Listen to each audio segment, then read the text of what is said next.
Welcome, everyone. Thanks for being here for our first live case study update of the Calgary Arts Development Organizational Structural Grant. I'm very excited to have with me today Melissa Tuplin, who's the Director of Community Investment and Impact. And I'd like to jump right in and ask you, Melissa, this is a new position for you, the Director of Community Investment and Impact.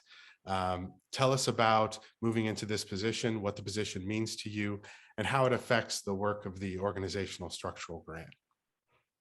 Great, thank you, Brian. So I've been with the organization for 8 years now, all within the Community Investment Department, most recently as the Manager of Community Investment and Capacity, and in the Interim Director role since July 2021. After formally stepping into the Director position in March, we are now looking at the team structure. We're hiring for some new grant specialists, and are looking at what needs to be done in order to be able to better serve our community. So for right now, the organization structural change program is still something that I'm leading directly. I am working with Marta Legoski, who is our specialist for arts organizations, to take a really close look at the sector and people who were already in relationship and are serving. And we'll determine down the road what that means for the direct administration of a program or programs like this as we grow our team and our Great. In regards to the organizational structural grant, what does the future look like? I know year one, there certainly were a good handful of grants given out, and there's assessment happening. That's part of what we're doing here. But what are the current plans for the organizational structural grant in 22-23? Thank you. Yeah, the short answer is that we intend for the program to be offered in some capacity. What we are doing right now, as you said, is evaluating the program, looking really deeply at the report that Brian delivered us and the issues and concerns that were raised, as well as the possibilities and the potential and the opportunities for the program, as well as being really interested by some of the generative prompts that came from the community through that report. And so we're taking a little bit of time right now for two reasons. The first is that we do want to make sure that we are connected with other funders and foundations and looking closely at what they are offering to make sure that we are in alignment with those other programs that already exist. And as well as looking at where the gaps are. We know that specific support for mergers, closures, strategic partnerships continues, but we also know that there is a whole world of transformative or structural change opportunity that exists beyond those specific activities. And so right now the work is trying to kind of whittle down what that might look like, so we're not duplicating the areas that other funders are already existing in, and so that we can be very, very specific and targeted for our community in the way that we're offering support. The other reason is, as I said, our team is kind of at our capacity in terms of our own programs right now. So we're in the midst of running the operating grant program and the operating grant increase program. We've got the project grant for individuals and collectives running, and we are in the midst of hiring for new specialists so that we can be really thoughtful with our community when we come into relationship with them, especially when we're talking about such vulnerable and complex opportunities around mergers or structural change or strategic planning. It's really important to us that we have time to spend in those relationships.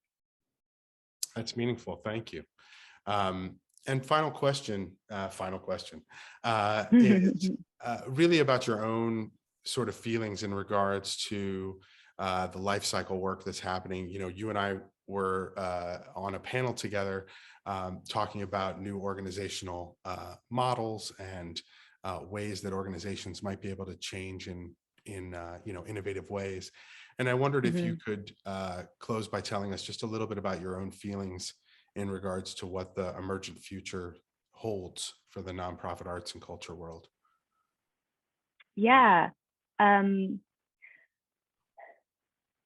My feeling right now is that as a funding organization, as an institution of power, we have a responsibility to be very aware and cognizant of what it means for us to be, as I've said before, in relationship with organizations. So, we need to be open to the idea that organizations may not exist into perpetuity or need to exist in perpetuity, but also that the way that organizations shift and change over their life cycle is as important to the traditional idea of ongoing growth or the entrenchment of the types of sustainability practices that perhaps in some way lead to organizations being so impacted by something like the pandemic. And so I think the definitions have to change. So what we meant by sustainable and resilient art sector, even in 2019, is not what we mean by sustainable and resilient art sector in 2022. And I think in Calgary, I would argue that the shifting sands of that definition have been ongoing for many, many years. And so we need to be able to come together as a community and sit down and say, what needs to exist? Is it specific support for mergers? Great, yes. Is it specific support for shutting down in a respectful and dignified way that celebrates the legacy of an organization? Absolutely. Is it making room for ways of thinking about other types of business models? Yes. And should all of that exist within the entire spectrum of our granting programs? I think so. I think that there needs to be room in programs like our operating grant to talk about life cycle changes. Yeah. And in the meantime, funders need to be prepared to step up to say, we might not have a program for this right now, but we acknowledge the need.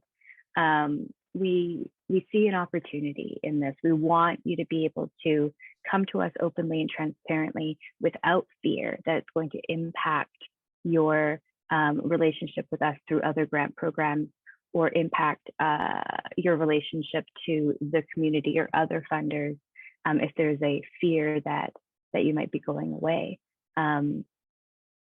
If we've learned anything from the pandemic, I think we've always existed in that fear that it might go away. And I would really love for us to be able to reframe that into something that looks more like the possibility for adaptation to be embedded into the way that we do things. And when I say we, I mean me as a funder, you as an organization, and us as a community and as a city. Thank you. Thank you for taking the time to join us. This is Melissa Tuplin, who's Director of Community Investment and Impact at Calgary Arts Development. And thanks everyone for listening in today to our first update on the Calgary Arts Development Organizational Structural Grant Program. Our next update will be in June of 2022. And to give everyone a tease, we will be talking to one of the grantees of the program from Calgary Arts Development. So looking forward to that. Thank you again, Melissa, and everyone have a great day.